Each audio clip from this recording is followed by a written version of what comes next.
हाय दोस्तों, नमस्कार, आदाब, सत श्री अकाल। मैं विजय शर्मा, मैं आपका होस्ट एंड दोस्त। स्वागत करते हैं हमारे यूट्यूब चैनल संसार भारती में। तो दोस्तों, आज जैसा कि जानते हैं कि नए साल आने वाले हैं, तो सबसे पहले आने वाले साल का मैं हार्दिक शुभकामना देता हूं। ये 2025 आपके लिए सुख भरा साल हो। आज मैं सरस्वती शिशु मंदिर एक बार फिर से मुझे यहाँ आने का सौभाग्य प्राप्त हुआ है, और यहाँ पे आज का जो आयोजन था वो वार्षिक अभिभावक गोष्ठी, या यूं कह सकते हैं कि पेरेंट्स दिवस।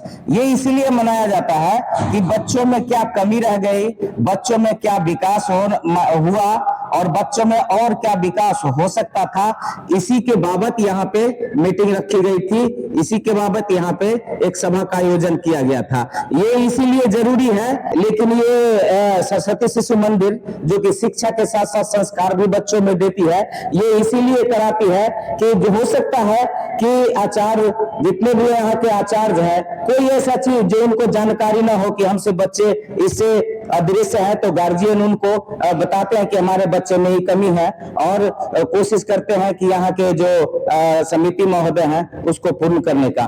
तो सबसे पहले मैं स्कूल के प्रबंधन को, यहाँ के प्राचार्य महोदय को, यहाँ के आचार्य महोदय को, यहाँ के अध्यक्ष महोदय को, सचिव महोदय को, मतलब इस विद्यालय से जितने रिलेटेड लोग हैं सभी लोगों को मैं तहे दिल से धन्यवाद इसीलिए देता हूँ कि विद्यालय है जहाँ पे इस तरह की व्यवस्था रखी गई है। अमूमन आप देखते होंगे आमतौर पर बहुत सारे विद्यालय हैं, लेकिन बहुत सारे विद्यालय में बच्चों की फिक्र नहीं होती है।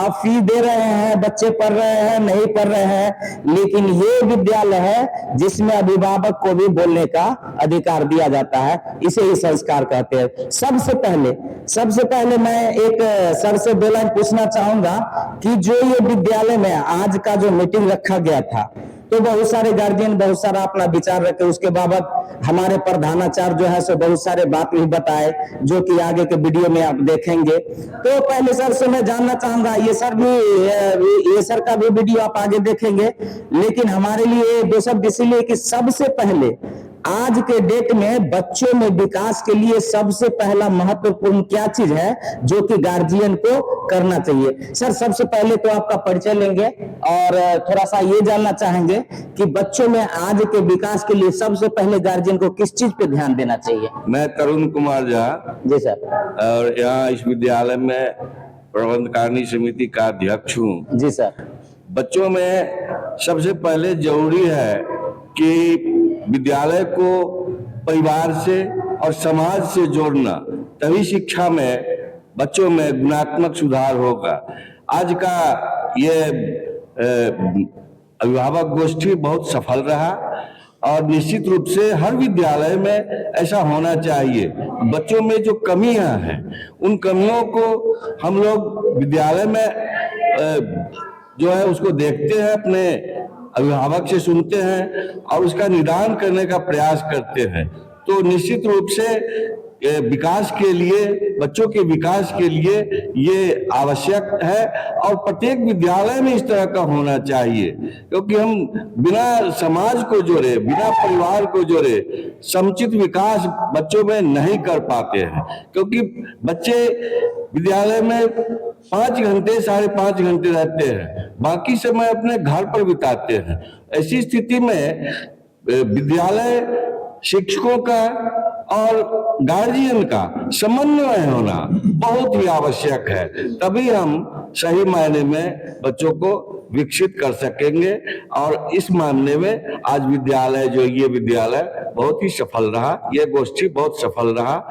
इसी तरह और अन्य विद्यालयों में भी होना चाहिए। धन्यवाद सर।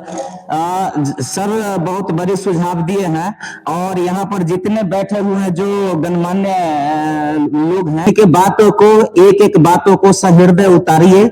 ऐसा नहीं कि वीडियो देखे सुन लिए गौर करेंगे नहीं।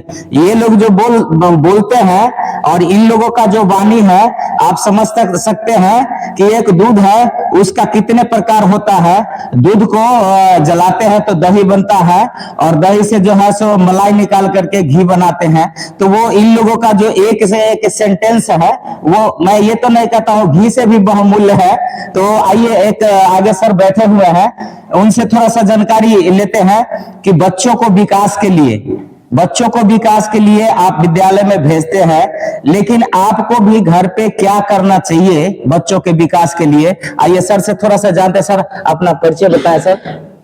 मेरा नाम रामचंद्र चौधरी है।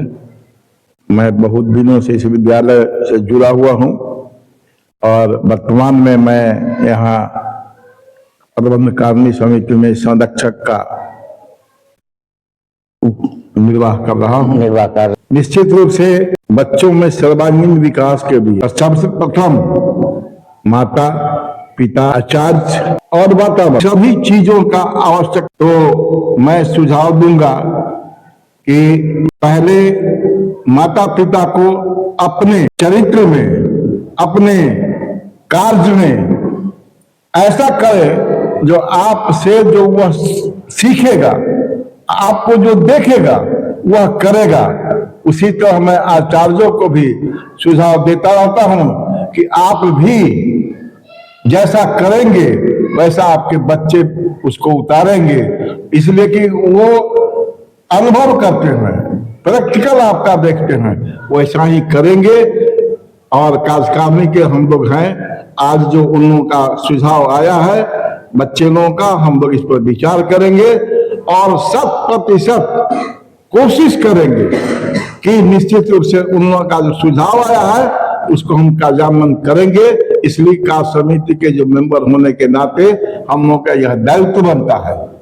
दूसरा कि हमारे आचार्य जो अभिभावकों से मिलने जाते हैं, उनके घर पर मिलने जाते हैं, उनके बच्चों को देखते हैं कि वहां क्या पढ़ते हैं, इसलिए यह विद्यालय बहुत ही अच्छा है। हमारे बहुत सारे बच्चे अच्छे अच्छे पद पर अभी हैं और इस विद्यालय को हम बहुत सराहते हैं। इन्हीं शब्दों के साथ मैं इस विद्यालय के भविष्य की कामना करते हुए अपनी वाणी को विराम देता हूं। धन्यवाद सर। सर का धन्यवाद करते हैं। और जैसा कि सर को देखे होंगे, सर का आशीर्वाद जो है इस विद्यालय पर बहुत वर्षों से होता रहा है और अभी भी ये जारी ही है। तो सर के लिए मैं जितना बात बोल सकता हूँ, मेरे पास ऐसा शब्द नहीं है कि मैं इनको क्या बोल सकता हूँ, लेकिन हाँ, ये जो बात बोले, ये बात जो है सो आप अपने मन के मंदिर में उतार करके ये बच्चों पर इंप्लीमेंट कीजिए, बच्चों पर इसको प्रयोग कीजिए। कहीं ना कहीं आपके बच्चों में संस्कार और शिक्षा जरूर आएगा।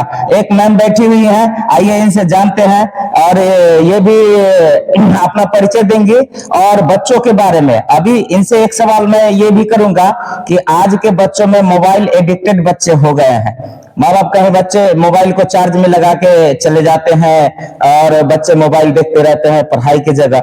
वो कितना फैक्टर रहता है पढ़ाई को डैमेज करने में या पढ़ाई को आगे बढ़ाने में? मैम अपना परिचय दीजिए। मेरा नाम संयोगिता कुमारी है।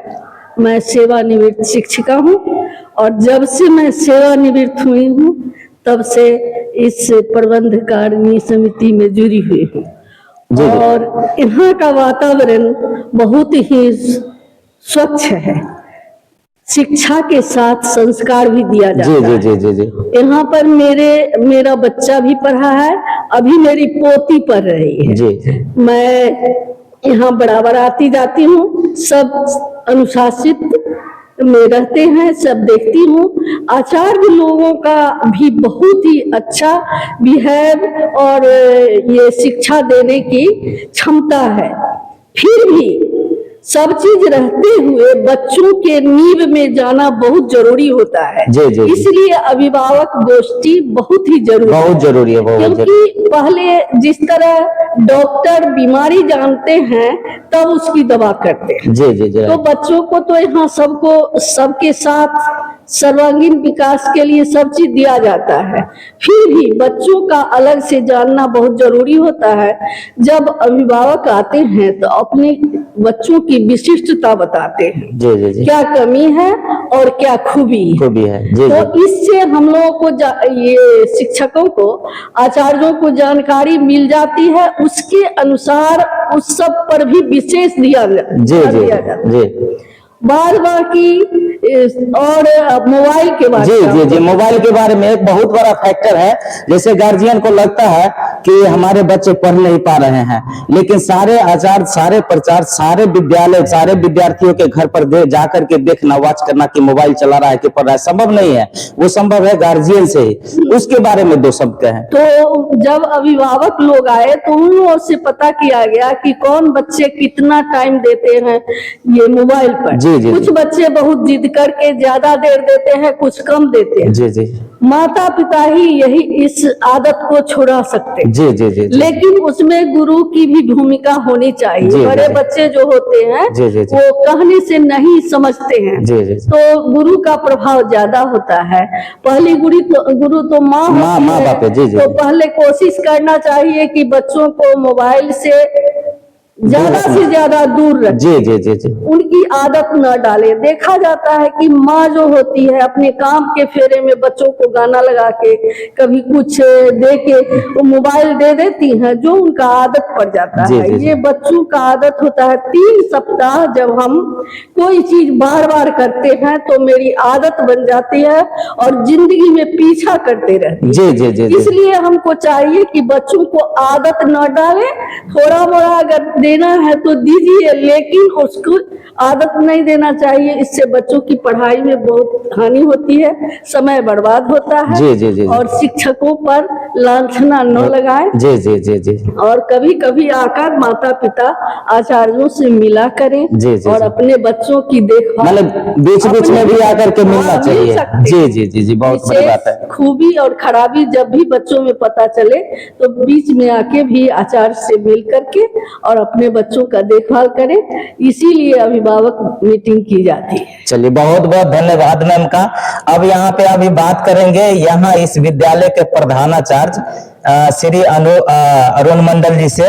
और अरुण मंडल सर से इसीलिए बात करना जरूरी है कि बहुत सारे अभिभावक जो कंप्लेन किए, बहुत हद तक वो कंप्लेन करने से पहले उस पर काम हो रहा था, लेकिन हो सकता है कि गार्जियन के पास जानकारी न गई हो। जैसे सीसीटीवी वगैरह बहुत सारा बच्चों का कंप्लेन था गार्जियन का कि सीसीटीवी होना चाहिए, तो सीसीटीवी का ऑलरेडी सर का जैसा कहना था। सर, आपने बहुत सारे कंप्लेन गार्जियन को सुने, जैसा कि आपने बताया कि बहुत सारा कंप्लेन पर काम हो भी रहा है। 2 चीज हमको पॉइंट लगा, 2 गार्जियन जो बताया टाइमिंग का। जी जी 3 बजे टाइमिंग अगर होता है तो 3:30 बजे छुट्टी क्यों हो। लेकिन बहुत सारे गार्जियन इसको सपोर्ट भी किए कि अगर आधा घंटा स्कूल में ज्यादा भी होता है तो पढ़ाई होता है, कहीं अलग तो है नहीं, या बच्चे खेल ही रहा है। इसके लिए सर 2 शब्द क्या करना चाहेंगे? आपके माध्यम से आज के गोष्ठी की बात और हमारे जो प्रबंध कार्य समिति के माननीय पदाधिकारीगण हैं उनकी बातें दूर तक पहुंचेगी। इसके लिए संस्कार भारती को बहुत बहुत धन्यवाद। संसार भारती सर। संसार भारती को बहुत बहुत धन्यवाद। जी सर, धन्यवाद सर। और आज का जो अभिभावक गोष्ठी है उसका मुख्य उद्देश्य यह था कि बच्चों में जो कमी रह जाती है, क्योंकि जितने भी हमारे आचार्य परिवार के द्वारा बच्चों के अध्ययन अध्यापन पर ध्यान दिया जाता है,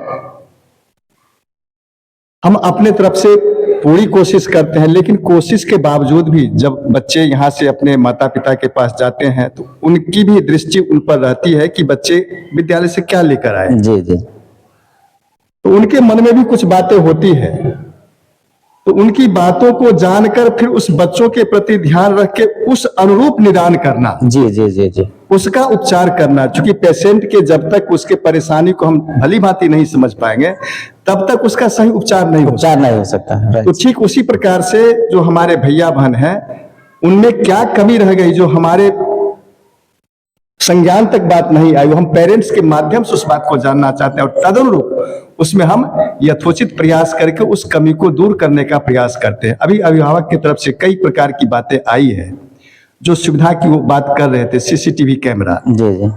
तो मैं बता दूं कि भवन की सारी स्थिति को दुरुस्त करने के बाद मैंने उससे बात की है और लगभग एक सप्ताह के अंदर वो काम पूरा हो जी, जाएगा। वो जी, एक जी। आवश्यक हिस्सा है जी, सीसीटीवी जी। कैमरा जी, आज जी, के जी। समय में। जी, जी, जी। अगर कक्षाएं चलती है तो ध्यान रखने की आवश्यकता है कि हमारे भैयावन कहाँ हैं, कैसे हैं, क्या कैसे? कर रहे हैं। जी, जी, जी। इसके लिए आवश्यक है। जी, जी, जी। जहां तक वाहन की बात है तो वाहन भी समय पर चलती ही है। जी, जी, जी। विद्यालय का भी एक टाइम है, शेड्यूल है। जी, जी, जी। विशेष कारण से जब कोई विशेष अवसर आता है तो हम अपने भैया बहन को 10-20 मिनट के लिए रोकते हैं, विशेष प्रशिक्षण के लिए, जी। उसकी जानकारी के जी, जी, लिए। जी। तो वैसी स्थिति में कभी कभी लेट हो जाती है। जी, जी। जो हमारे अभिभावक महोदय कह रहे थे, जी, जी। थोड़ा सा अंतर हो जाता है। तो अंतर के पीछे कोई विशेष कारण नहीं है। जी, जी। जब कोई विशेष अवसर होता है तो विशेष तैयारी करानी होती है। जी, जी, जी। तो जो अध्ययन अध्यापन का समय है उसके अतिरिक्त उस पर समय देना बिल्कुल, पड़ता है। बिल्कुल सर। तो इसके लिए उतना समय लगता ही है। जी, जी। तो ये उसके कारण से विलंब हो जाता है। हाँ हाँ, थोड़ा सा ट्रांसपोर्टिंग का भी चक्कर लगता है कि जा करके भी अगर सड़क पर गाड़ी चल रही है राइट, और राइट। कहीं पर अगर जाम गाड़ी लग फंस गया। गई तो जी, उसके जी। कारण भी बच्चे समय पर राइट, विद्यालय राइट, से राइट, घर राइट। नहीं पहुंच पाते हैं।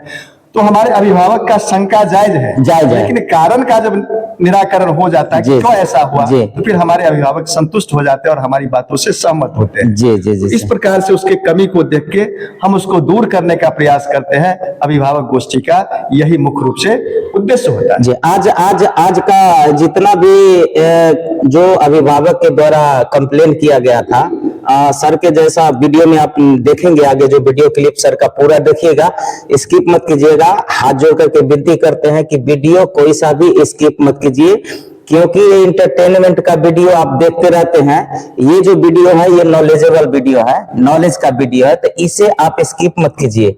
हो सकता है कि कौन सा वर्ड से किससे आपके बच्चे पर इम्प्लीमेंट पड़ जाए। तो एक बार और सर के पास चलते हैं। लगभग आधा से ज्यादा जितने कंप्लेंट थे, आधा से ज्यादा पर काम हो चुका है। आने वाले और सारे जो कुछ काम रह गया हो सर। आपके माध्यम से एक और बात अभिभावक तक पहुंचाने का प्रयास करता जी हूं। सर। आज 231 अभिभावक अपेक्षित थे, जी जिसमें उस अनुरूप अभिभावकों की संख्या यहाँ बैठक में नहीं रही। आपके माध्यम से मैं बताना चाहता हूँ अपने अभिभावक वृंद से कि अगर इस प्रकार की बैठकें कोई भी विद्यालय आयोजित करता है तो आप अपने बाल्य का ध्यान रखें, उसके हित का ध्यान, क्योंकि आपका मुख्य उद्देश्य है कि हमारे बाल्य का समुचित विकास हो। तो एक दिन का समय निकाल के, 2 या 3 घंटे का समय निकाल के आप यह सुनिश्चित करें कि विद्यालय में हमको जाना है, क्योंकि वह बच्चा आपका अमूल्य निधि है और आप जो भी काम करते हैं बच्चों के लिए कर रहे हैं। Right right sir, right sir. पूरे दिन भर लगे रहते हैं, लेकिन आपका लक्ष्य अपने बच्चों का विकास होता है। तो उसी निमित्त आप अभिभावक से आग्रह होगा कि जब भी कोई भी विद्यालय इस प्रकार का आयोजन करता हो अभिभावक गोष्ठी की, तो आप वहां 100% विभिन्न कामों को छोड़कर इस काम को प्राथमिकता के आधार पर लेते हुए विद्यालय में उपस्थित होके आप अपने बातों को विद्यालय प्रबंधन से, वहां के प्रधानाचार्य से, आचार्य से जब तक नहीं पहुंचाएंगे, जब तक समस्या को डिटेक्ट नहीं किया जा सकता, तब तक उसका समाधान नहीं होगा। और अभिभावक गोष्ठी उसके लिए एक अच्छा मंच उपलब्ध कराता है। इसलिए आप इस अवसर को खोए नहीं। अगर इस अवसर को खोते हैं, इसका मतलब है कि आप अपने बाल्य के प्रति उतना जागरूक नहीं है। इसलिए आगे से इस बात का ध्यान रखा जाए। मैं आपके माध्यम से अभिभावक से आग्रह करना चाहता हूँ। तो मेरे जितने भी दर्शक जो मेरे चैनल के माध्यम से आपको जानकारी पहुंचती होगी,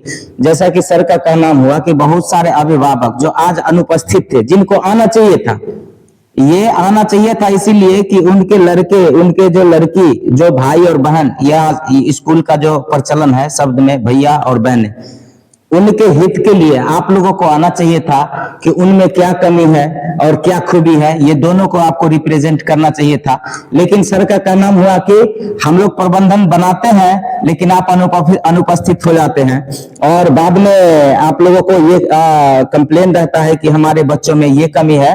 तो कम से कम जिस दिन ये प्रबंधन बनाया जाता हो, आप जो है सो टाइम लेकर के, और इसके लिए तो एकदम आपको टाइम निकालना ही चाहिए, क्योंकि आपके बच्चे पढ़ते हैं, वो कल के डेट में कोई कलाम बनेंगे तो कोई बनेंगे आपका होमी जहांगीर भाभा बनेंगे। तो इसीलिए कम से कम बच्चों के हित को देख करके आपको आना चाहिए। जो भी गार्जियन अनुपस्थित रह गए, ये सोच करके कि चलो यार दूसरी बार देख लेंगे, ये तो होते रहता है, ऐसा नहीं है। ये विद्यालय का मंच है और यहाँ पर गुरु और शिष्य का जो ताल्लुक है वो भारत के भविष्य तय करता है। तो अब मैं सर को धन्यवाद देता हूं कि इन्होंने बहुत, कुंदन सर के पास चलता हूं जो कि आज के जितने भी ये जो सभा चली उसमें कुंदन सर जो है सो सिस्टमैटिक ढंग से कह सकते हैं संचालन किए हैं। और उसके बाद एक और आचार्य सर है हमारे संगीतविद, सर आचार्यविद है राजकिशोर सर, उनसे भी थोड़ा सा संगीत पर बात करेंगे। पहले कुंदन सर से जानते हैं, सर गार्जियन के लिए क्या कहना चाहेंगे आज के शिक्षा में उन्नति के लिए? सबसे पहले आपके चैनल संसार भारती को विद्यालय परिवार की ओर से बहुत बहुत धन्यवाद। धन्यवाद कि सर, आप धन्यवाद। हमारे इस कार्यक्रम को आप कवर कर किए हैं, आपने अपना बहुमूल्य समय दे करके।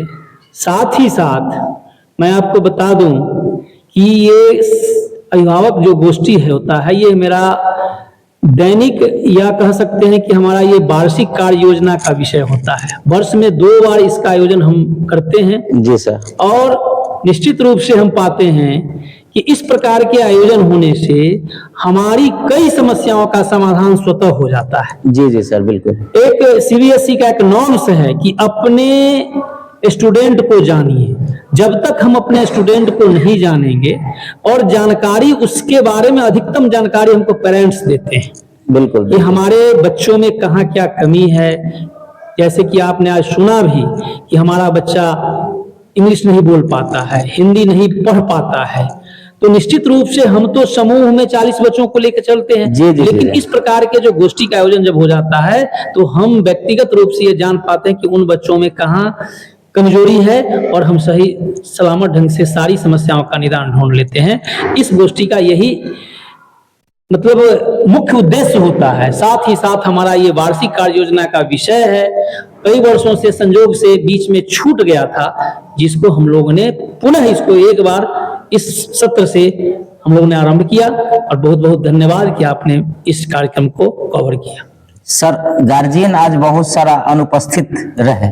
जैसे पढ़ाई में क्या होता है कि पढ़ाई में कहता है गुरु और माता पिता, सबसे पहले माता पिता गुरु, उसके बाद जो है सो विद्यालय का गुरु होते हैं। आज जो गार्जियन जितने अनुपस्थित थे उनके लिए सर 2 शब्द क्या कहना चाहेंगे? जो अनुपस्थित रहे आज के हमारे अभिभावक, जिनको हमने बाई पत्र बाई मोबाइल हम उनको संदेश दिए थे कि आपको हर हाल में आना है।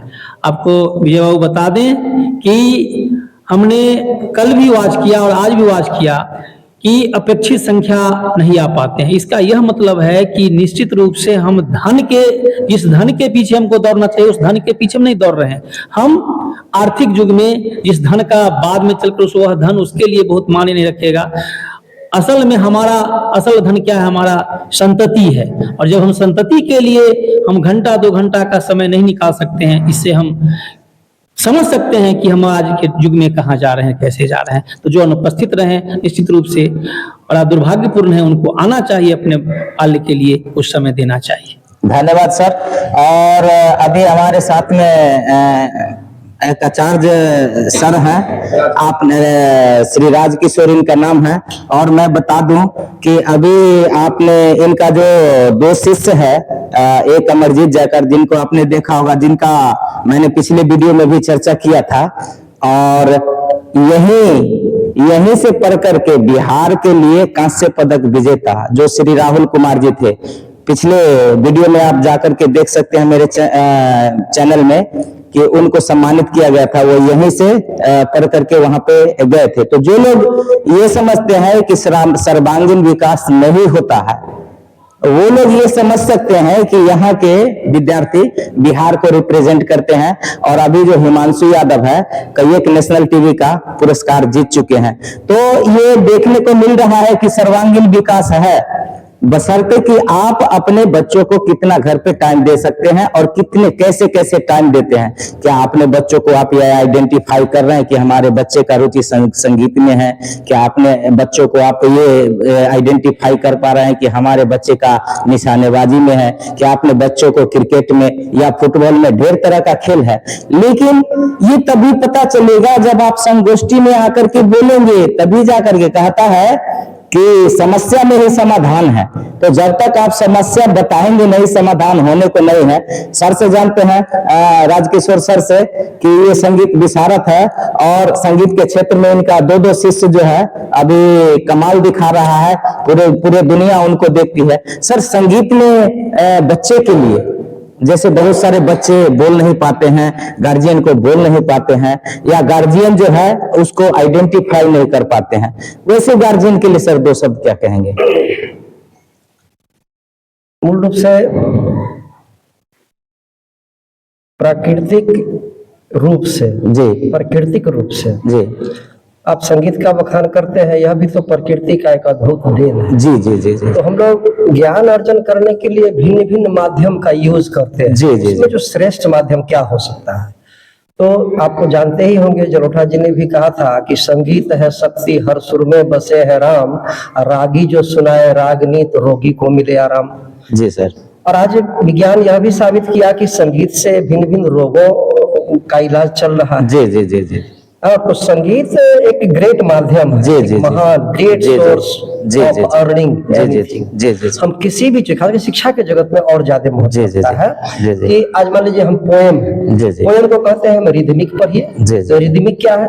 वह भी ताल मात्रा से युक्त है, सुर से युक्त है। जी, जी, जी। तो संगीत के माध्यम, संगीत सुनने में जितना प्रिय लगता है, हृदय को सुख देता है, शरीर के इंटरनल पार्ट्स का गजब का एंटरटेन कराता है। जी, जी। संगीत गाने वालों का तो एक अद्भुत योग होता है इस संगीत के कारण। जी, जी, जी। अभी आपका प्रश्न था कि बच्चों के अंदर, जी जी जी तो बच्चों के अंदर संगीत की भावना भरना ही चाहिए। जी जी जी और यह भी एक बड़ा माध्यम है कि हम उसको जो शिक्षा दे, शिक्षा जी, अपने शिक्षण का जो प्रतिपादन करें। जी। अगर हम संगीत को माध्यम बना लेते जी। हैं तो वो मनोरंजक होता है, मूल रूप से आनंददायक होता है। और जब आनंददायक कोई भी चीज होता है तो वो हृदयांगन हो जाता है। जी, जी। आसानी से ये चीज है। हम अभिभावकों से आग्रह करेंगे कि संगीत किसी न किसी रूप में हर घर में विद्यमान है। जी, जी, जी। ऐसा नहीं है कि नहीं है। जी। तो थोड़ा उसको स्पेशलाइज करना है, उसको स्पेशल ढंग से भी इसका यूज करना है।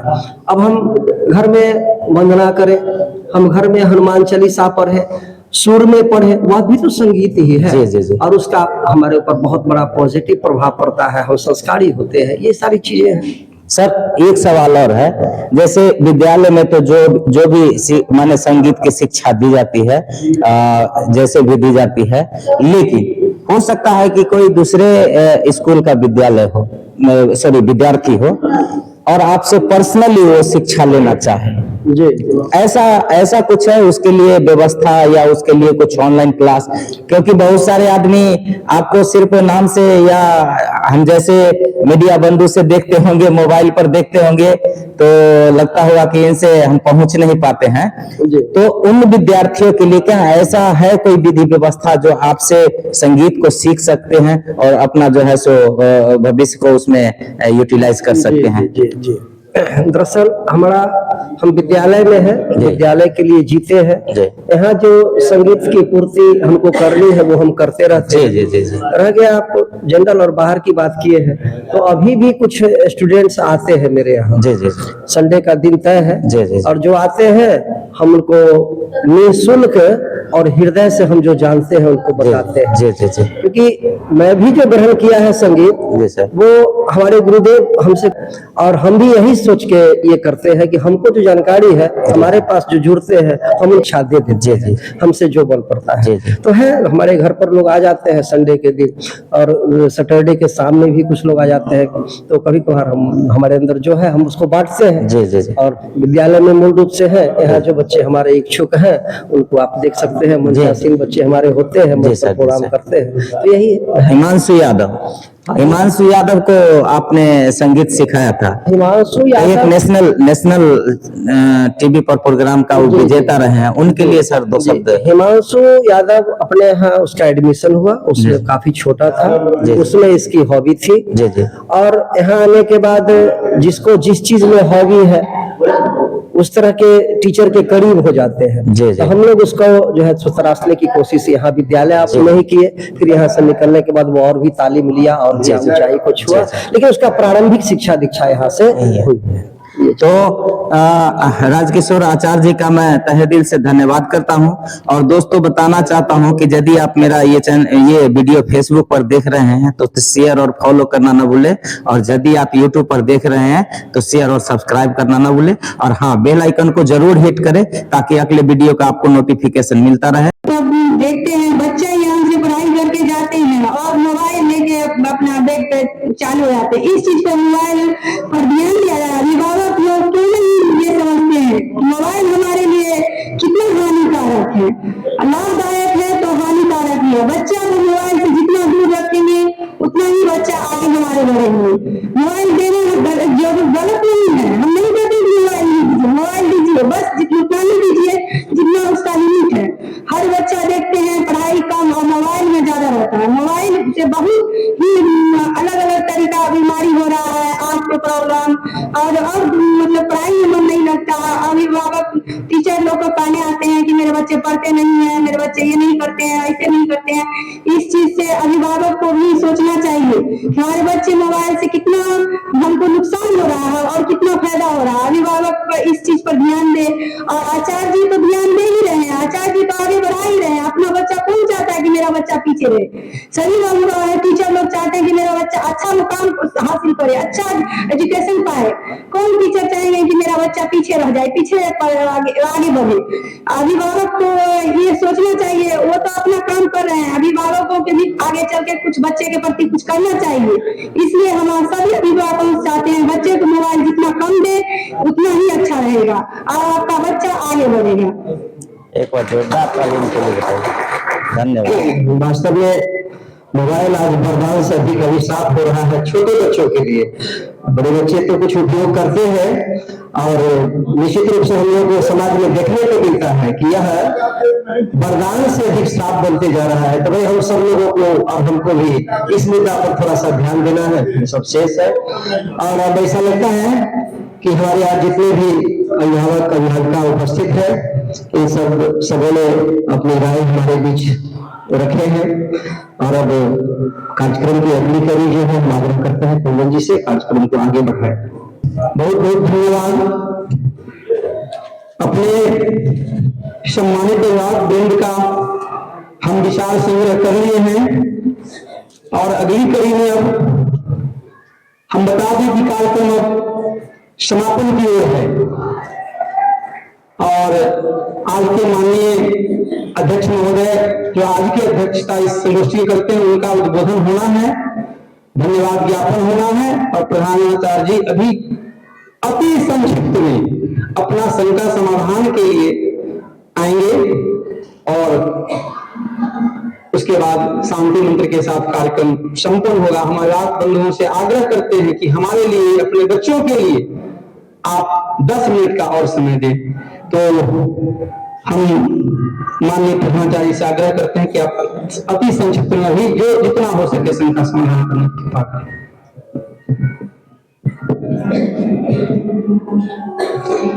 एक बार पुनः मंचस्थ हमारे अधिकारी वृंद, आप सभी प्रबुद्ध अभिभावक वृंद, मातृशक्ति माता और बहन, अभी आपके विचार से विद्यालय परिवार और हमारे सभी प्रबंधकारिणी समिति के माननीय पदाधिकारीगण अवगत हुए। अब मैं कुछ बातों की ओर जो हमें जानकारी मिली आपके माध्यम से, उसके निवारण हेतु हमें क्या कहना है। तो सबसे पहले हम तमाम उम्र कांटे में जिए, ईश्वर कहे तुम्हारा दामन खुशियों से भर जाए। ये विद्यालय परिवार की अपेक्षा है, और ये अपेक्षा सिर्फ विद्यालय परिवार की नहीं, आप सभी अभिभावक की भी यही अपेक्षा है कि हमारा जीवन चाहे जितना भी कष्टमय हो, जो हमारे बच्चे हैं, हमारा बाल्य है, उसके जीवन में किसी प्रकार का अवसाद न हो, उसका जीवन खुशियों से भर जाए, ये अपेक्षा है। कुछ बातें आई है, उसमें सबसे पहली बातें आई है कि हमारे जो भैया बहन हैं, कुछ विषयों में कमजोर है। आपको जहां पर लगता हो कि जिस विषय में कमजोर है और विद्यालय परिवार का आप ध्यान आकृष्ट कराए हैं, मैं नाम नोट कर लिया हूं उन भैया बहनों का।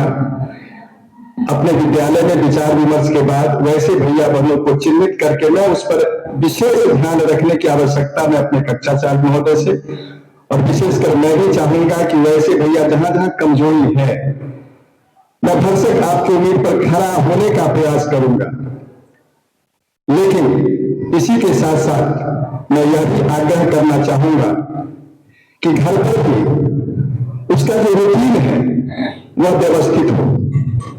घर पर वो कितना देर पढ़ता है, ये आप सभी माताओं और बहनों से, आप अभिभावक वृंद से आग्रह होगा कि थोड़ा सा उस पर ध्यान देने की आवश्यकता है कि घर पर वो स्वाध्याय कितना देर करता है।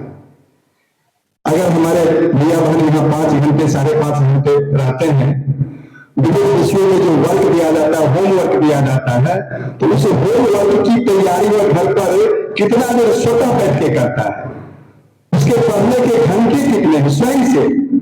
वो अगर कोचिंग में जाता होगा तो कोचिंग के घंटे को माइनस कर दिया जाए, फिर वहां से उसको कुछ वर्कलोड मिल जाता होगा, हम यहाँ से कुछ वर्कलोड देते हैं। ये दोनों तरह से काम उसको दिया जाना है, वर्क दिया जाना, लेकिन उसकी तैयारी वो स्वयं बैठ के कितना करता है, ये सबसे ज्यादा महत्वपूर्ण और ये मायने रखता है। हमको दे दिया गया कि ये 10 शब्द आपको याद करके आना है, नए शब्द को सीख के आना है, इसका जो कीवर्ड है उसकी परिभाषा आपको याद करके लाना है।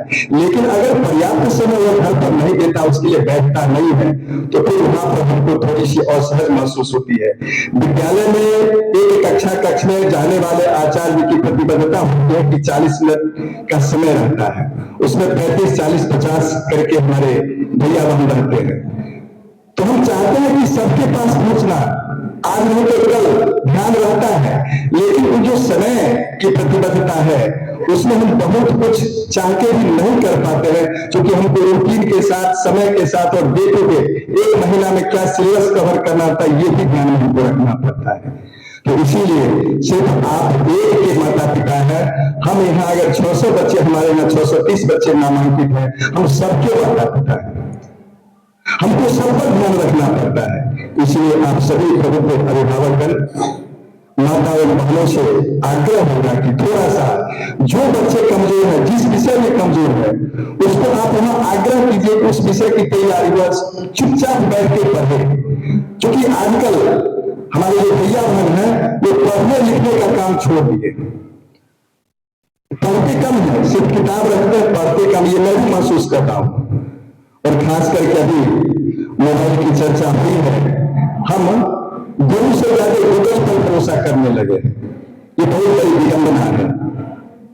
लेकिन हमारे भैया बहन ये मोबाइल से दूर कैसे रहेगा, उसके लिए एक काम हमको भी करना होगा कि हमको भी मोबाइल से दूर रहना होगा।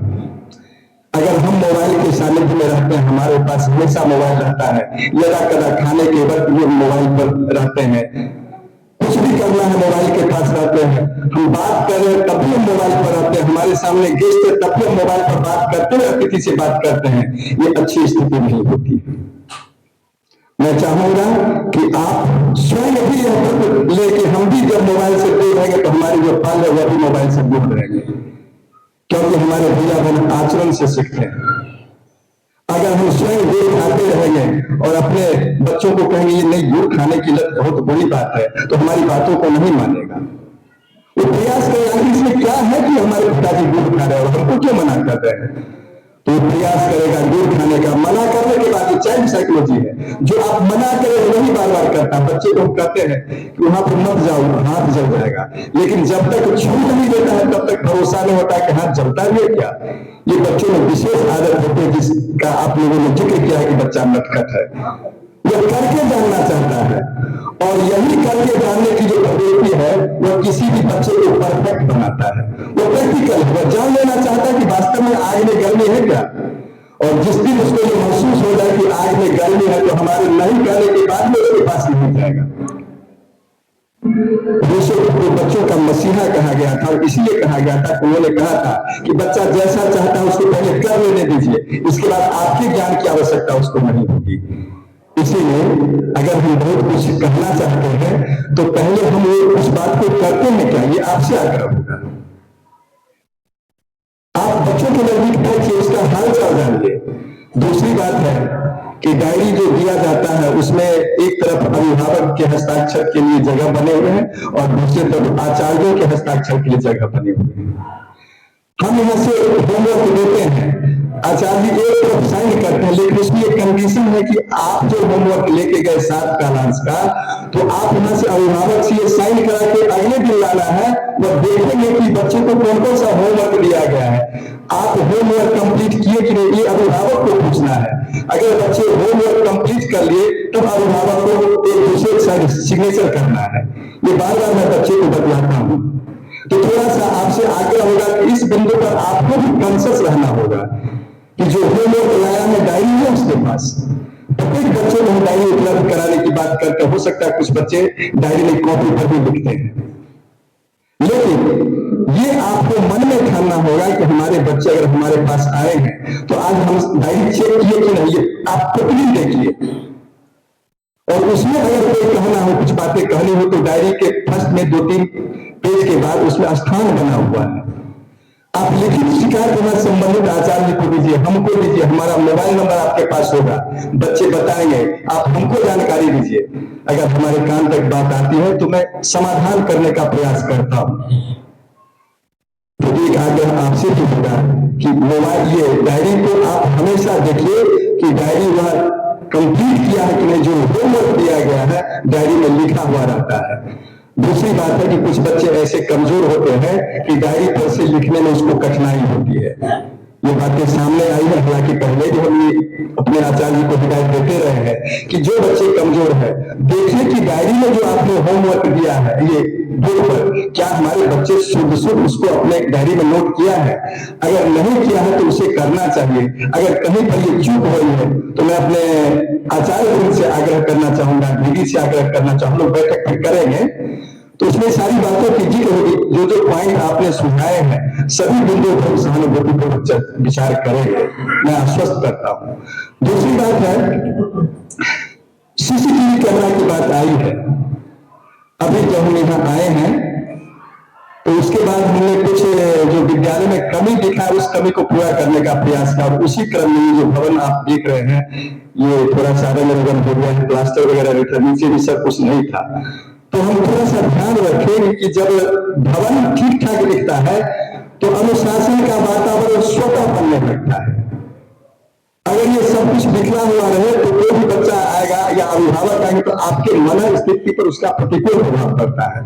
अगर भवन सुसज्जित है, जहां पर हम रहते हैं वह सुसज्जित है तो उसका एक अलग प्रभाव पड़ता है। तो सबसे पहला हमने इस ठीक ठाक करने का प्रयास किया इस विद्या मंदिर को, जहां आपके बाल आके पढ़ते हैं। सीसीटीवी कैमरा हम कल ही गए हैं, इससे 1 महीना पहले से प्रयास कर रहे थे कि जब ये कंप्लीट हो जाए तो हम सीसीटीवी कैमरा लगा देंगे, और मैं आपको आश्वस्त करता हूं सारी बातें हो गई है। 4 या 5 रोज के अंदर सीसीटीवी कैमरा लग जाएगा। हम रात में ही सब बातचीत किए हैं, जिनको लगाना उसको हमने जानकारी दिया है। हो सकता है कि कल से काम शुरू हो जाए। जब आप अगले सप्ताह आएंगे तो हर जगह सीसीटीवी कैमरा लगा हुआ मिलेगा। हमने कोटेशन 3-4 जगह से लिया है, जो कोटेशन उपयुक्त है, विद्यालय के सम्यक है, जिनका हमेशा आके उस सीसीटीवी कैमरा को निरीक्षण कर पाते हैं, हमेशा उसका रिपेयरिंग कर पाते हैं, वैसे लोगों से हमने बातचीत किया, 3-4 लोगों से बातचीत किया। लेकिन जो उपयुक्त लगा है उनको हमने कहा है कि आप लगाइए, तो हमको लगता है आज नहीं कल से वो काम शुरू कर देंगे। तो सीसीटीवी कैमरा की समस्या का समाधान हो जाएगा। ये आप 1 सप्ताह के बाद जब आएंगे तो आपको हर जगह लगभग 13 पॉइंट हमने उनको सुझाया है, 13 जगह पर सीसीटीवी कैमरा आपको लगा हुआ मिलेगा। दूसरा, कंप्यूटर कक्षा की बात अभी की गई है, तो उसमें सबसे पहले जब मैं आया था तो उसमें 10 कंप्यूटर थे। 2023 के मार्च में मैं आया, 10 कंप्यूटर थे, 10 कंप्यूटर में 5 कंप्यूटर खराब था। कंप्यूटर की कक्षाएं नहीं हो रही थी। मैंने उस 5 कंप्यूटर को ठीक करा के उसको 10 पूरा किया, और इस वर्ष हमने 10 कंप्यूटर और लिया है, तो कुल कंप्यूटर की संख्या 20 है। कंप्यूटर के आचार्य नहीं थे, हमने कंप्यूटर के आचार्य को प्रदेश से कार्यालय से डिमांड करके वहां से मंगवाया है। तो अब कक्षाएं शुरू हो गई है। हाँ, अब ये 14 सेक्शन है, तो उसमें हो सकता है कि किसी की बारी अगर 20 दिन हो और उस दिन किसी कारण से आचार्य नहीं हुए तो पूरा खाली हो जाता होगा। इस बात को मैं स्वीकार करता हूँ। सीबीएसई के बहुत सारे काम देखने पर तो हमारे 5-6 आचार्य 4-5 रोज के लिए गायब हो जाते हैं, क्योंकि उसको नहीं करेंगे तो फिर हमारे सामने क्वेश्चन खड़ा हो जाएगा। तो इस कारण से आचार्य के अनुपलब्ध होने के कारण कुछ कक्षाएं बाधित होती होगी, यह मैं तहे दिल से स्वीकार करता हूँ, मैं उसको देखता हूँ। तो इसके कारण परेशानी हो सकती है, लेकिन मेरा 100% ईमानदारी पूर्वक प्रयास रहता है कि कोई भी कक्षा है तो कक्षाएं बाधित नहीं हो।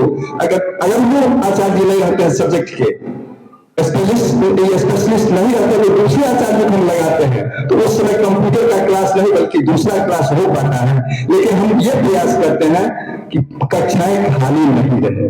होता है अगर किसी टीचर नहीं रहेंगे तो दूसरे टीचर को जाना पड़ता है, वैसी स्थिति में आपका कोई साधन कभी कभी हमको बनना पड़ सकता है। तो ये हमारी मजबूरी होती है।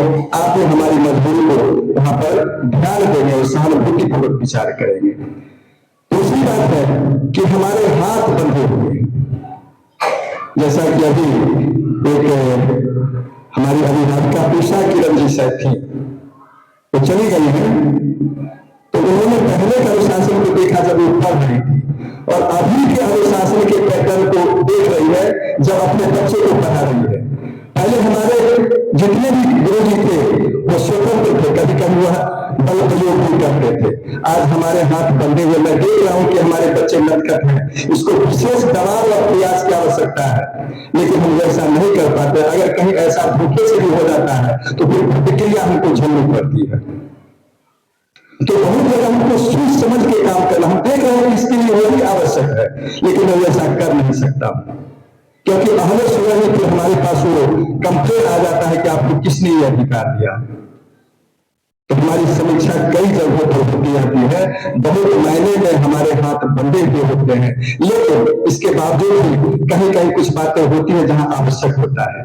तो यह एक हमारी मजबूरी है। ये लगता है कि कुछ बच्चों के साथ ऐसा करना चाहिए, लेकिन चाह के भी हम कुछ बच्चों को ऐसा नहीं कर पाते हैं। शिक्षक से वो अधिकार छीन लिया गया है, लेकिन फिर भी हमारी कोशिश है कि मैं उसको पूरा करने का प्रयास करता हूं बिना किसी बल प्रयोग के। एक बात आई है कि नेट में 3D के बारे में है कि आचार्य जी जब दोबारा पूछने के जाते हैं कहते हैं कि एक ही पर लगे रहेंगे, तो खैर वो तो व्यक्तिगत मामला है। मैं आचार्य से मिलके मैं उनके दायित्व का उन्हें बोध कराऊंगा कि आखिर हम इसी काम के लिए यहाँ पर है। मैं आश्वस्त करना चाहता हूँ कि अगली बार से इस शिकायत का मौका को हम नहीं आने देंगे सामने।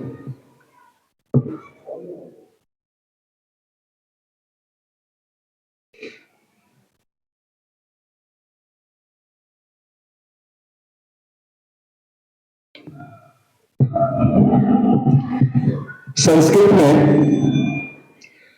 हम एक दीदी जी को रखे हैं, वो संस्कृत से बीएड हैं।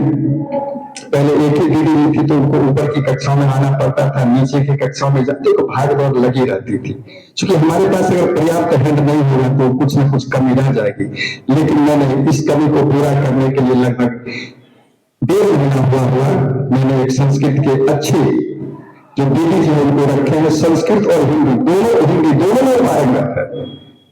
मैं उनके कक्षा कक्ष का निरीक्षण किया था। एक रोज मैं उस कक्षा कक्ष में बैठा हुआ था जब वो क्लास ले रही थी, तो संयम तरीके से पढ़ा रही थी। तो मैं प्रयास करूंगा कि ऊपर के कक्षा में इनको दिया जाए, नीचे में जो पहले से सुप्रिया जी है, तो संस्कृत की समस्या का समाधान हो जाएगा। हमने उसकी अच्छी व्यवस्था की है।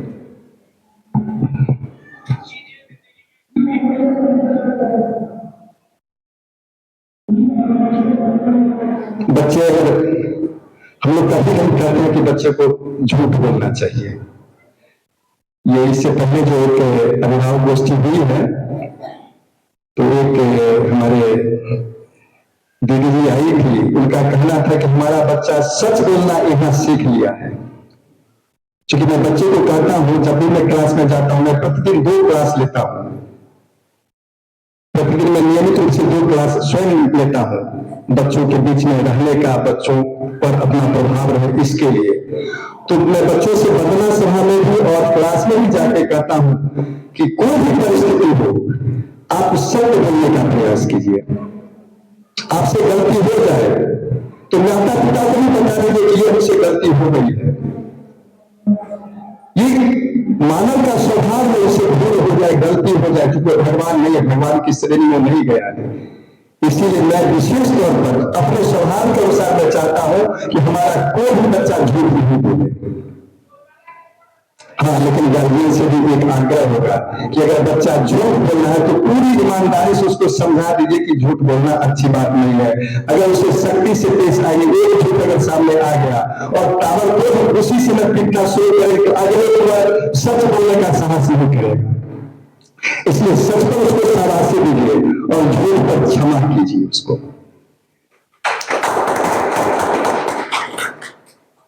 क्षमा करने का भाव हमारे अंदर होना चाहिए। जिस दिन आप अपने को क्षमा करेंगे, अपने से छोटे को क्षमा करेंगे, आप शक्तिशाली होते हुए कमजोर को क्षमा जिस दिन कर देंगे, देखिएगा कि बहुत बड़ा परिवर्तन हो जाता है उस व्यक्ति में। क्षमा स्वरूप उस भुजंग को जिसके पास गरल हो, उसको क्या जो दंतहीन विश्रहित विनीत सरल हो। क्षमा भी उसी व्यक्ति को शोभा देता है जो ताकतवर है। अगर हम ताकतवर है किसी कमजोर को क्षमा कर देते तो ये शोभा देता है, लेकिन जिसको हम पटकने दे सकते हैं, 15 साल का कमजोर बच्चा, वो कहेगा तो आपको हम क्षमा कर दिए, तो उसका तो स्वयं ही क्षमा शोभा लाके नहीं है। इसलिए अगर कोई ताकतवर व्यक्ति, अगर संपन्न साधन संपन्न व्यक्ति किसी को क्षमा करता है तो यह श्रद्धा और आदर के पात्र कहलाते हैं। इसीलिए अपने से छोटे को हमेशा क्षमा करने का स्वभाव अपने अंदर बनाइए। जिस दिन आप ऐसा करेंगे उस दिन उसमें अभूतपूर्व परिवर्तन हो जाता है। ये हमने बहुत नजदीक से बहुत सारे को देखा है। एक भैया जो हमारी बातों को नहीं माना, घोषणा से पहले थे, मैंने कहा कि भैया आपने हमारी बातों की अनसुनी कर दी है, मैं आज पूरे दिन आपसे बातचीत नहीं करूंगा। और सामने वो कहा कि मैं आपसे क्षमा प्रार्थी हूं। तो कहने का भाव है कि आप किस भाव से बच्चे को बदलना चाहते हैं। आपका भाव अगर नॉर्मल होगा, आपका भाव कोमल होगा, आपका भाव सहृदय होगा, तो दुश्मन के दोस्त बन सकते हैं। दुश्मन को दुश्मनी से नहीं मिटाया जा सकता है, दोस्ती से मिटाया जा सकता है। कीचड़ को कीचड़ से नहीं, कीचड़ को साफ हाथ से धोने की आवश्यकता है। इसीलिए हर स्थिति में अपने आप को शर्म बनाए रखने की आवश्यकता है।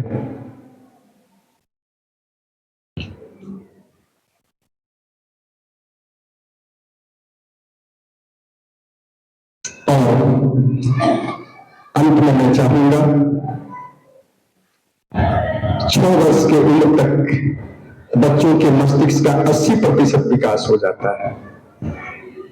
इसीलिए अभी जैसा हम बच्चों में स्वभाव पैदा करने का प्रयास करेंगे, बच्चे उसी स्वभाव को लेके आगे चलेंगे। लेकिन हमारे कहने से उसमें ये स्वभाव पैदा नहीं होगा, विकसित नहीं होगा, हमारे करने से ऐसा होगा। इसीलिए अगर बच्चे को चरित्रवान बनाना है तो उसके आसपास का परिवेश और वातावरण भी उसको वैसा ही मिले। हम कभी किसी बच्चे को अनावश्यक कोई बात नहीं सिखलाते हैं, लेकिन कहीं ना कहीं परिवेश वो सारी बातें वो सीख लेता है। इसीलिए जिस परिवेश में जो बच्चा रहता है, जो आपके पाले रहते हैं, उसके परिवेश पर भी ध्यान देने की आवश्यकता है कि हमारे बच्चे किसके साथ आ जा रहे हैं। अगर उसका साथी ठीक होगा तो वह भी ठीक होगा। अब मैं ये नहीं कहता कि उसको साथी से अलग कीजिए, लेकिन साथी कैसा है उसको देखने की आवश्यकता है। अगर किसी बच्चे के बारे में जानना है, आप अपनी बिटिया के बारे में जानना चाहते हो तो ये जानने का प्रयास कीजिए कि हमारी बिटिया कैसे लोगों को पसंद करती है साथ में, इसका साथी कौन है, हमारे लड़के का मित्र कौन है। क्योंकि अपने जैसा लोगों को ही लोग पसंद करता है। इसीलिए यहाँ पर भी ध्यान रखने की आवश्यकता है कि उसका किसके साथ हमेशा रहना होता है। पड़ोसी बदले जा सकते, मित्र बदले जा सकते हैं, पड़ोसी नहीं। लेकिन यहाँ हम कहते हैं कि समय रहते मित्र को बदल दीजिए।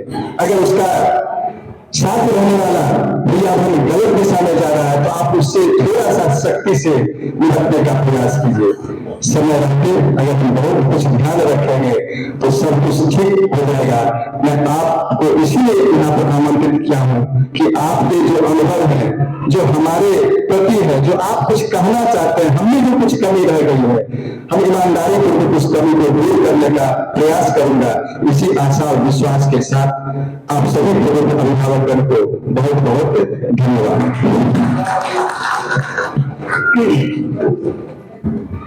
कि आप आए हैं और इस संगोष्ठी का जो आज का रखा गया है कार्यक्रम, उसमें आपकी सहभागिता होगी। अब हम आग्रह करते हैं अपने प्रधानाचार्य जी से कि आज के इस संगोष्ठी के जो प्रस्तावना है उस पर प्रकाश डालेंगे और फिर हम अगली कार्यक्रम की ओर बढ़ेंगे, जिसमें हम अभिभावकों का विचार संग्रह करेंगे, उनका शिकायत और सुझाव संग्रह करेंगे।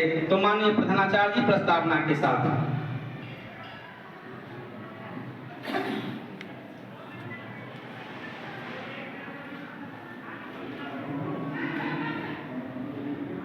सम्मानित मंचस्थ अधिकारी वृंद,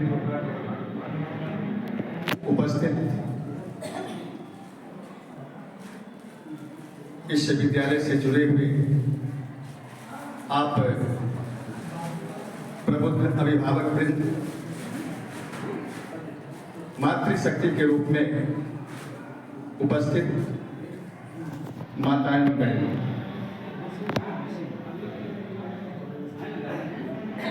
आपका बाल्य आपके लिए अमूल्य निधि है। दुनिया का अगर कोई श्रेष्ठ निधि है आपके नजरों में तो वह आपका बाल्य है, जो पुत्र और पुत्री के रूप में है। आपका अपार स्नेह और आपका सारा जीवन उसी के लिए न्यौछावर है,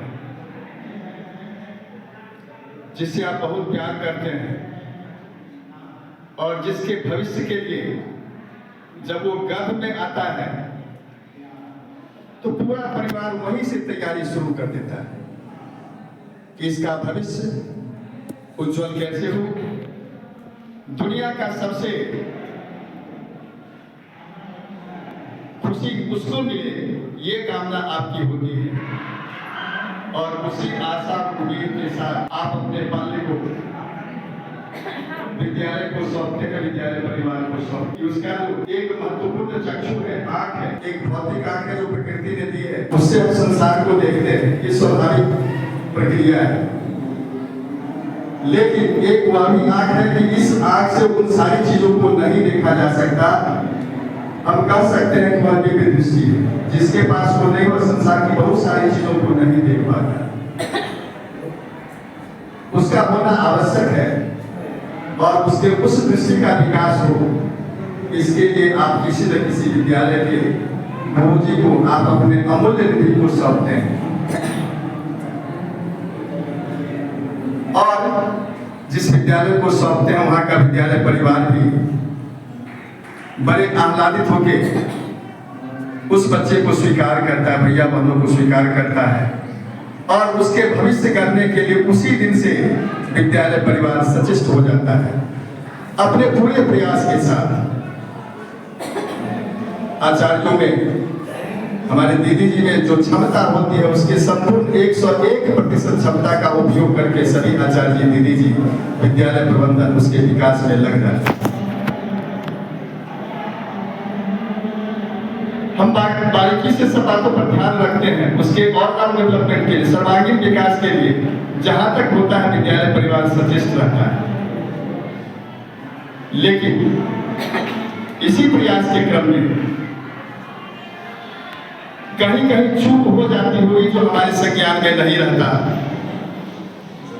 आप उसके पाले हैं, भली भांति उसको जानते होंगे, समझते होंगे, क्योंकि जब बच्चा घर पहुंचता है तो आप के पास वो पहुंचता है, विद्यालय के सारी गतिविधि को बताता है, यहाँ पर क्या उसको उपलब्धि प्राप्त हुई, शैक्षणिक उपलब्धि या अन्य कैसा वातावरण मिला, ये सारी बातें आपसे बच्चा शेयर करता है और उसके माध्यम से आप विद्यालय व्यवस्था को जान पाते हैं, समझ पाते हैं, रूबरू होते हैं।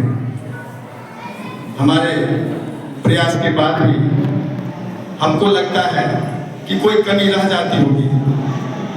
ये अभिभावक गोष्ठी का उद्देश्य है कि विद्यालय परिवार और आप जिसके आप पाले उसका उत्तरोत्तर और सर्वोत्तम विकास हो। उसी विकास के क्रम में उसमें जो कमी रह गई होगी, जो आपके नजर में है, हम आपके सुझाव को, आपके शिकायत को इसके माध्यम से, अभिभावक गोष्ठी के माध्यम से जान पाते हैं। इसी उद्देश्य से आज का ये अभिभावक गोष्ठी आयोजित है। बच्चों का विकास हो, उसमें विद्यालय की भूमिका, बच्चों की भूमिका, माता पिता की भूमिका और जो हमारा परिवेश है, जो हमारा सामाजिक पर्यावरण है जिसमें बच्चा पलता और बढ़ता है, इस सबकी भूमिका अहम होती है। क्योंकि आप जिस परिवेश में रहते हैं, जिस पर्यावरण में रहते हैं, बहुत सारी ऐसी बातें हैं जो हम उसको नहीं कहते, लेकिन फिर भी वह सीखता है। वो कहाँ से सीखता है? प्रकृति का एक एक कंपोनेंट, एक एक घटक से वो सीखता है। उसके जितने भी साक्षर होते हैं उससे उसको जानकारी मिलती है। कभी कभी आपको आश्चर्य होता होगा कि विद्यालय में तो इसको ये नहीं सिखलाया जाता है, परिवार में ये बातें नहीं सिखलाई जाती है, फिर भी बच्चा अगर कहीं से एडॉप्ट किया तो है क्या, वो कहाँ से एडॉप्ट किया? तो जिसके जिसके संसर्ग में हमारे पाले पहुंचते हैं, वहां से कुछ न कुछ वह सुनकर सीख लेता है या फिर पढ़कर ज्ञान प्राप्त कर लेता है। लेकिन सबसे ज्यादा वो ज्ञान प्राप्त करता है अनुकरण से। इन सारी बातों को हम पीछे छोड़ते हुए मुख्य रूप से आज हम जानने का प्रयास करेंगे कि विद्यालय व्यवस्था में आप कैसा सुधार चाहते हैं, कहाँ पर विद्यालय में कमी रह गई हमारे आचार्यों के द्वारा, विद्यालय व्यवस्था के द्वारा। अगर आप समय रहते विद्यालय प्रबंधन का ध्यान उस ओर आकृष्ट कराते हैं, तो हम स्व समय अगर प्रयास करेंगे तो हमारे और आपके प्रयास से जिस यथेष्ट उद्देश्य की प्राप्ति के लिए हम अपने पाले को यहाँ भेजते हैं, लगता है कि उस उद्देश्य की प्राप्ति में हम सफल हो सकेंगे। इन्हीं आशा और विश्वास के साथ यह आज का अभिभावक गोष्ठी आयोजित है। आप सभी अपने विचार को रखेंगे। शेष के लिए हमारे कुंदनाचार्य विलंब से फिर द्वितीय ए में ही बहन रितु भारती, श्री राम प्रमोद भारती जी या उनके कोई भी अभिभावक यहाँ उपस्थित होंगे तो आप मंच की ओर आएंगे। हमारी बहन रितु भारती कक्षा द्वितीय, ये पूरे कार्यकाल अभी जो सत्र है पूर्ण व्यवस्थित वेश व्यवस्था के साथ उनका उपस्थित विद्यालय में होता रहा है। शायद अभी वो भी अनुपस्थित हैं। अब हम कक्षा तृतीय बहन अदिति रानी, इन्होंने अपने विद्यालय में सर्वाधिक उपस्थिति भी दर्ज कराए हैं, साथ ही साथ पूर्ण व्यवस्थित वेश और व्यवस्था के साथ इस विद्यालय में हमारे ये बहनें आती रही हैं। उनके अभिभावक के रूप में वैसे मणिदेव जी उनके पिता हैं, लेकिन संजोग हमारा है कि उनकी दादी जी और हमारे समिति के माननीय सदस्य यहाँ हैं। वो पहले भी परिचय में बताया गया है कि इनकी इस विद्यालय के प्रति इनका दूसरा जनरेशन यहाँ पढ़ रहा है। श्री मणिदेव जी पुत्र हैं, वह भी इस विद्यालय से पढ़ लिख करके शिक्षा ग्रहण करके निकले हैं।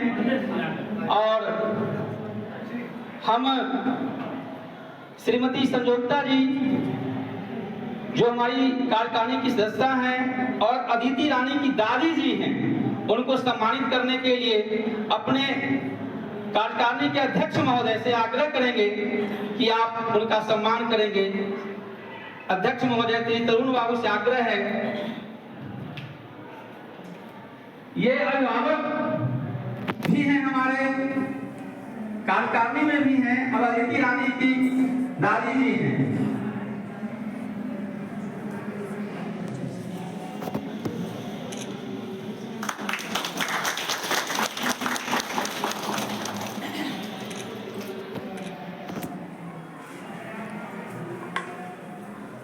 अब हम आग्रह करेंगे कक्षा तृतीय बी बहन चित्रा भवानी, उनके पिताजी, माताजी या कोई अभिभावक अगर आए होंगे, इन्होंने सार्वजनिक उपस्थिति दर्ज कराए हैं इस सत्र में। श्री धीरज कुमार जी अगर हैं या उनके माताजी पिताजी कोई अगर हैं तो आप मंच की ओर आएंगे। शायद अभी तक उपस्थित नहीं हो पाए हैं। चलिए आगे कक्षा चतुर्थ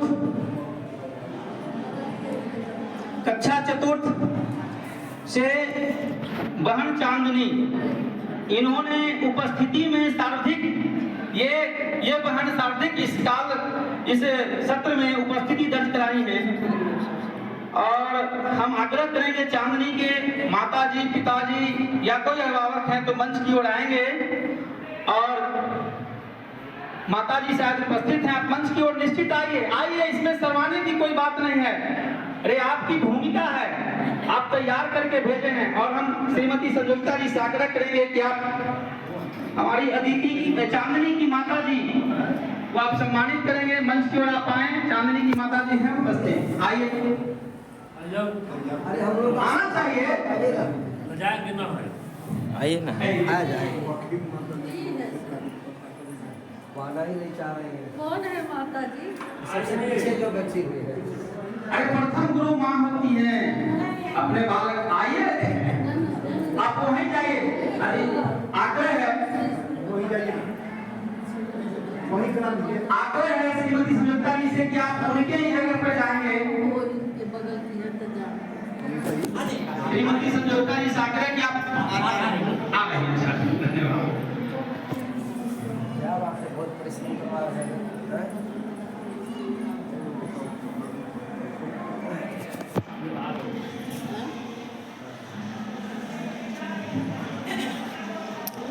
कक्षा चतुर्थ बहन चांदनी की माता जी हैं। अब कक्षा चतुर्थ से भैया हर्षराज पूर्ण वेश अवस्था के साथ अपने पाल्य को ये भेजते हैं। श्री विकास कुमार साहब अगर आप उपस्थित होंगे या उनकी माता जी उपस्थित होंगी, कोई अभिभावक मंच के पास आएंगे आप।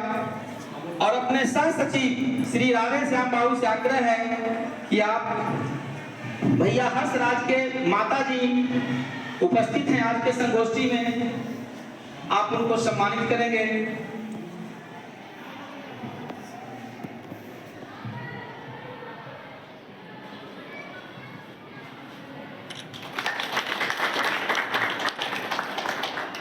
कक्षा पंचम सुझाव के रूप में है जो मंथली कोई टेस्ट टाइप का खेल से हो या पढ़ाई से हो, मंथली टेस्ट। और चंचल जी सागर के काफ दूंगा और आप विचार दीजिए, सुझाव दीजिए। आप लोग प्रबुद्ध गार्जियन है, ये काफी कंसस हमारे गार्जियन है। तो बहुत ही सुंदर विचार आया है। मंथली टेस्ट आयोजित करना है, शैक्षणिक हो या खेल हो या संगीत या अन्य। बहुत सुंदर। चलिए और कुछ कहना चाहिए? हो सकता है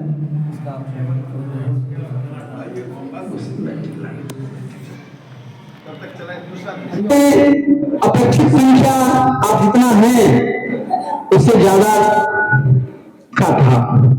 कल भी हम जो दोस्ती किए थे उसमें हमारा अपेक्षित संख्या 100 था। 46 लोग 44 लोगों की उपस्थिति कल हुई है। आज भी हमारा संख्या 150 का था, आपकी उपस्थिति 31 हुआ है। आज हम क्षमा चाहेंगे, विचारों का जहां आदान प्रदान होता है, इसी से आपकी दुनिया हमारी दुनिया बनती है। और हम सब लोग कुछ करना चाहते हैं, उसके लिए करना चाहते हैं, और उसी का रास्ता यहाँ निकल रहा है। हम क्षमा चाहेंगे, बस मात्र 2 मिनट रक्षीदारी से आग्रह है कि आप आगे की कार्यवाही में लग जाइए। तब तक हम मात्र अध्यक्ष जो आज की अध्यक्षता किए हैं उनका हम संक्षिप्त उद्बोधन चाहेंगे। उसके बाद धन्यवाद ज्ञापन के लिए श्री तरुण बाबू से आग्रह होगा कि आप धन्यवाद ज्ञापन कर देंगे। शांति मित्र के साथ इस कार्यक्रम को अंत कर देते हैं। अध्यक्ष महोदय डॉक्टर सरदेव, डॉक्टर साहब से आग्रह है कि आप 2 शब्द।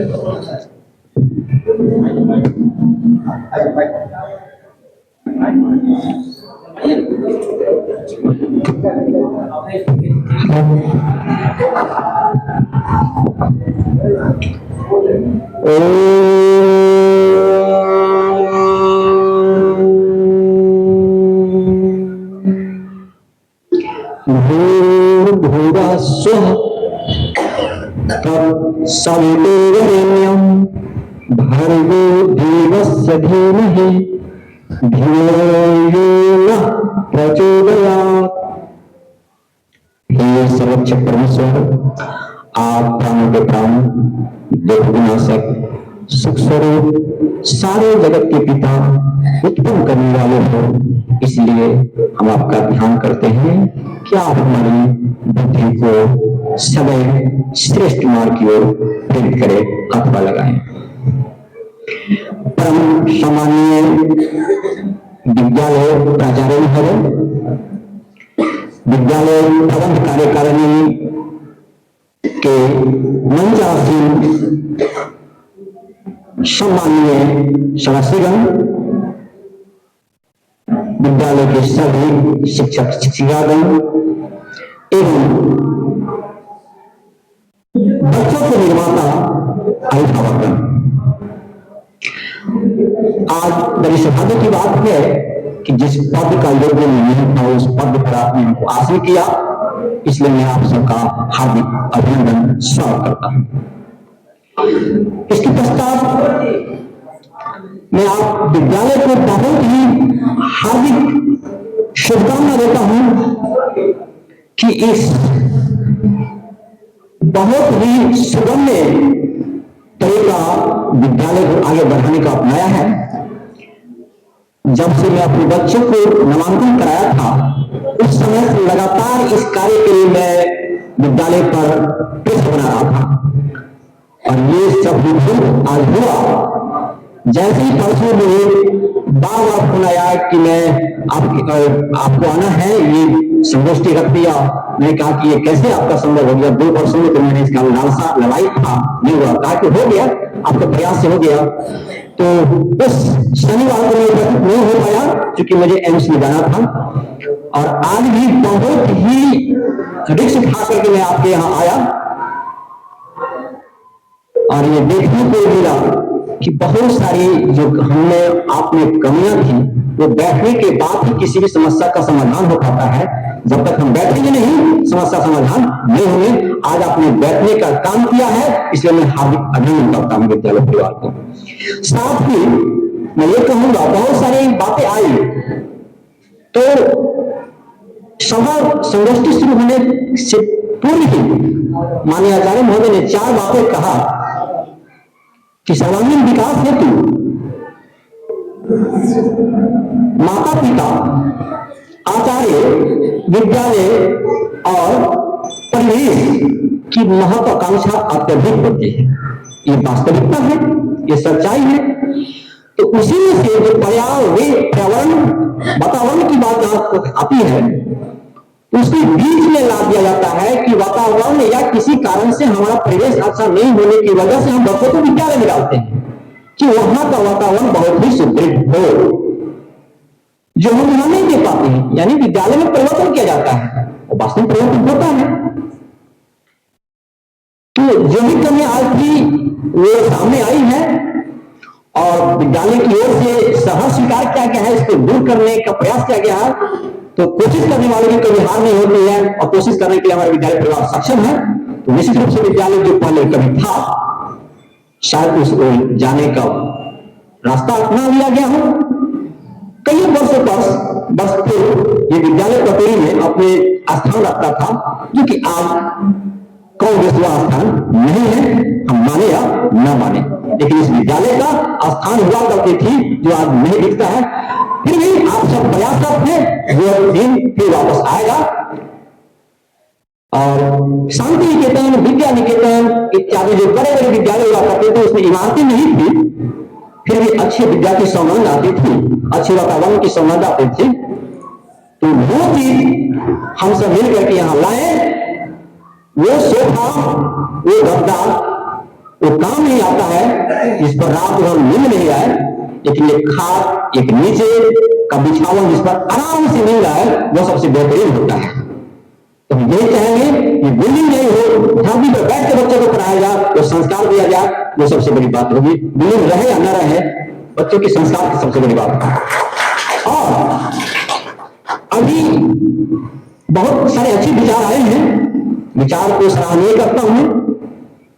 एक ज्योति पांडे जी, एक कोई और अभिभावक आए थे, तो संस्कृत और अभिभावक के परीक्षा की बात चली थी। तो यह विद्यालय जो है वो पूरे देश में संस्कृत के नाम से जाना जाता है। अंग्रेजी की बात भी आई थी, इंग्लिश स्कूल की एक अलग सीमा होती है और शिशु मंदिर की सीमा अलग होती है। यहां भी सीबीएसई पैटर्न चालू हो गया है, अच्छी बात है, लेकिन बोलबाला संस्कृत तो होना चाहिए। यहाँ पर यहाँ की दीवार संस्कृत बोलनी चाहिए। और जो अभिभावक की परीक्षा की बात हुई थी, उस पर मैं थोड़ा सा कहना चाहूंगा कि हमारे आचार्यगण बड़े सुगमता से अभिभावक की परीक्षा ले लिए हैं। हमें अभी आभास नहीं हो रहा है, अभिभावक के परीक्षा परिणाम ही हमको सबसे पहले मिले हैं। ये आभास करने की बात है कि अभिभावक की परीक्षा परिणाम ही सबसे पहले स्टार्ट किया गया है कि कौन अभिभावक कैसे क्या अपने बच्चों के प्रति क्या करते हैं। अधिकांश देखा गया है कि जो बड़े बड़े लोग होते हैं, जिनके बच्चे उदंड होते हैं, वो अपने बच्चे के साथ समय नहीं देते हैं। जिनके पास पैसा चाहिए, बच्चा नहीं चाहिए, वो बच्चा फिर समय पार कर जाता है। हम यही प्रयास करेंगे कि अधिक संख्या में जब भी आपको बुलावट हो यहाँ, तो बहुत यदि कठिनाई ना हो तो आने का प्रयास करें, अपनी बात रखें, शेयर करें, इसमें समाधान होगा। और इन्हीं शब्दों के साथ मैं अपनी वाणी को विराम देने से पूर्व मैं कहूंगा, हम कौन थे, क्या हो गए और क्या हुए अभी, आओ विचारे मिल करके ये समस्याएं सभी। इन शब्दों के साथ माननीय डॉक्टर साहब का बहुत बहुत धन्यवाद। अब हम अपने कार्यकारिणी के अध्यक्ष श्री तरुण बाबू से आग्रह है कि आप धन्यवाद ज्ञापन करेंगे और शांति मंत्र के बाद कार्यक्रम हम लोग करेंगे। आज के इस अभिभावक गोष्ठी में आज के अध्यक्ष महोदय, हमारे विद्यालय के प्रबंधकारिणी के सभी पदाधिकारीगण, आगत सभी अभिभावकगण, माताएं, आचार्यगण, प्रधानाचार्य, सब लोगों का हार्दिक अभिनंदन है। आज का दिन जो है वो इस विद्यालय के लिए, शिक्षा के लिए बहुत ही उपयुक्त है और बहुत ही आवश्यक है, क्योंकि जितने लोग यहाँ उपस्थित हुए हैं, कई लोग उनके पिता होंगे, बच्चे के माता, दादा दादी, चाचा चाची या जितने गुरुजन हैं, हम लोग प्रबंधकारिणी समिति के सदस्य लोग, सबों का एक ही उद्देश्य है, बच्चों का विकास, समुचित विकास कैसे हो। और यह विकास तभी संभव हो सकता है जब विद्यालय और परिवार दोनों को जोड़ दिया जाए, तो बहुत ही आवश्यक है। तो मैंने देखा है बहुत सारी बातें आप लोगों ने की है जो बच्चों के लिए जो जरूरी है, वो मैं समझता हूं कि यहाँ जो आपका जो सजेशन आया है सुधार के लिए, उस पर तो हम लोगों को ध्यान देना ही है, लेकिन सबको ये सोच के चलना है कि आखिर बच्चे क्यों उछल हो रहे हैं, इसके पीछे क्या मनोविज्ञान है। कहीं न कहीं हम लोगों में भी कहीं न कहीं कुछ कमी रह जाती है, बच्चे पर हम विश्वास कम कर पाते हैं, हमें विश्वास करना चाहिए। तो मैं उदाहरण देता हूं, एक छोटा बच्चा 8-9 साल का जो साइकिल चलाता है, 10 साल का है, उसको माँ ने पैसा दिया कि जाओ बेटा ये चीज ले आओ दुकान से, जाना लेकिन ठीक से जाना, साइकिल से गिरना नहीं। हाँ मम्मा हमको साइकिल अच्छी चला लेते हैं, हमको कोई दिक्कत नहीं है। बाहर जाता है, पापा बोलते हैं देखना ठीक से जाना, उससे आगे दादी बोलती है कि भैया ठीक से जाए, थोड़ा देखिए गिरी है ना। उसके मन में ये भावना उत्पन्न होती है कि अब तो भी इतने बड़े हो गए हैं, ऐसा हमको बेवकूफ समझता है। तो इस चीज को हमें ध्यान देना है, उस पर विश्वास देना है। कहीं न कहीं इसके अंदर कुंठा उत्पन्न होती है कि हम इतने बड़े हो गए हैं, हमको कोई समझ में नहीं करता है। बच्चे अपनी बात अपने समकक्ष साथियों से बोलता है, लेकिन माता पिता से नहीं बोलता है।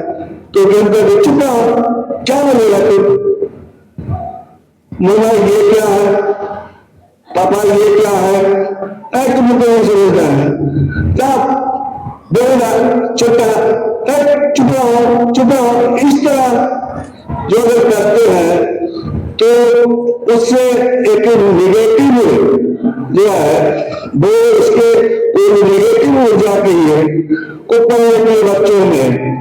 इसलिए हम सबको इस पर ध्यान देना है। बच्चे गलती करेंगे, हम लोग बड़े बुजुर्ग जब गलती करते हैं तो बच्चे हैं, वो गलती करेंगे, लेकिन उनसे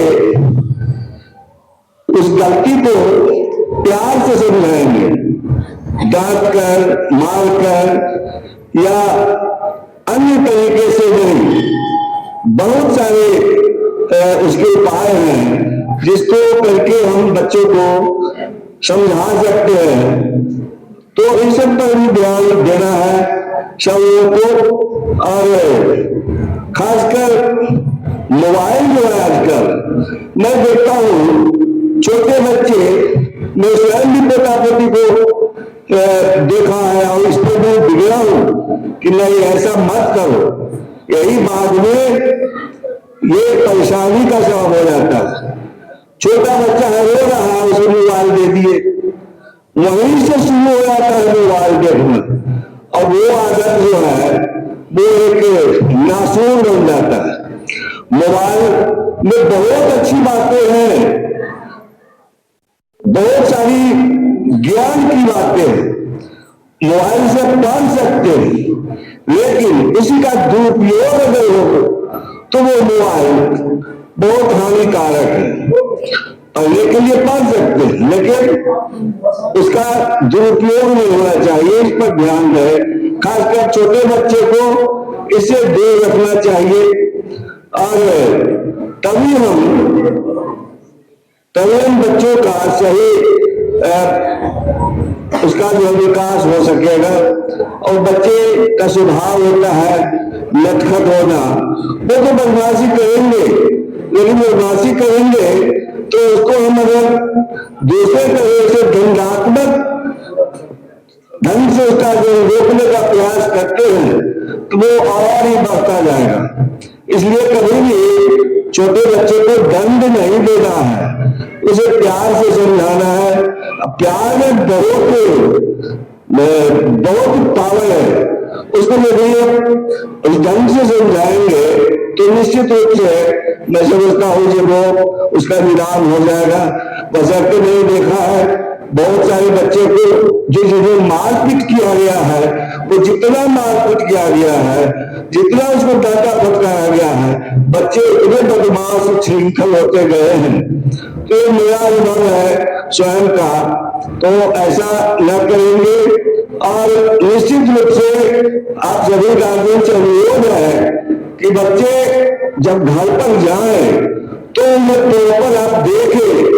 हो सकता है कुछ गार्जियन ऐसे हैं जो उन्हें पढ़ा नहीं सकते, लेकिन सामने तो बैठ सकते हैं। बैठे बच्चों को कहे कि पढ़ो, होमवर्क करो, इतना तो कर सकते हैं। तो पापा जो पढ़ा सकते हैं, नौकरी करते हैं, बाहर काम करते हैं, माताएं हैं, आप उतना नहीं जानते हैं, लेकिन इतना तो कर ही सकते हैं। जरा दिखाओ होमवर्क हुआ कि नहीं और पढ़े कि नहीं। जब 1 घंटा 2 घंटा आप उसके सामने बैठ जाते हैं, वही काफी है, वही उसके लिए पढ़ाई है, सब पढ़ाई। और संसार में यदि पहला कोई गुरु है तो माता होती है, क्योंकि आपसे सबसे ज्यादा बच्चा सीखते हैं, आप ही से सीखते हैं। तो आप इस तरह से उनकी शिक्षा दे सकते हैं और निश्चित रूप से बच्चे जो है अच्छा करेंगे। और हम लोग सभी विद्यालय के जो संबंधित विद्यालय से संबंधित है वो सब इस प्रयास में लगे रहते हैं कि आपके बच्चे अच्छा करें। आप आज आए, इसके लिए आपको विद्यालय परिवार की ओर से बहुत बहुत धन्यवाद। इसी प्रकार और भी बड़ी संख्या में समय समय पर आकर आप अपने विचार व्यक्त करें। बच्चों में जो कमियां हैं, जो सुधार की जरूरत है, उस पर विचार करते रहे। बहुत बहुत धन्यवाद।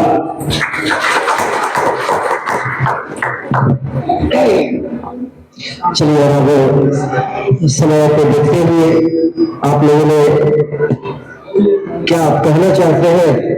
आइए, स्वागत है। आए हैं अंत भला तो सब भला।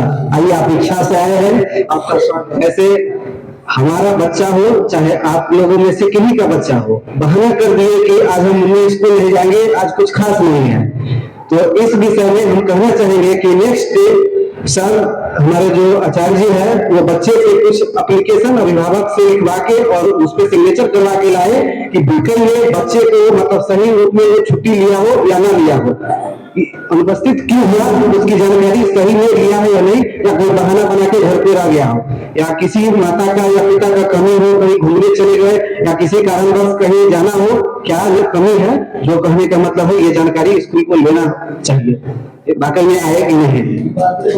चलिए, बहुत सुंदर सुझाव। और अभी तो एक सम्मेलन का स्वरूप है अभिभावक के लिए, आप सब दिन आमंत्रित है अपने विचार के लिए। आप आइए, हमारा विद्यालय आपका स्वागत करता है। और आज आप इस सम्मेलन से आप लोगों को क्या मिला ये मुझे पता नहीं, हम सभी आचार्य चार्ज हो गए हैं। आप सबके आने से, आप सबकी बातचीत से हम लोग चार्ज हो गए हैं। और ठीक है, अभी हम लोग शांति मंत्र करेंगे और इसके बाद अल्पाहार की व्यवस्था है, वो भी करेंगे और फिर यहाँ से आपका प्रस्थान होगा। सावधान।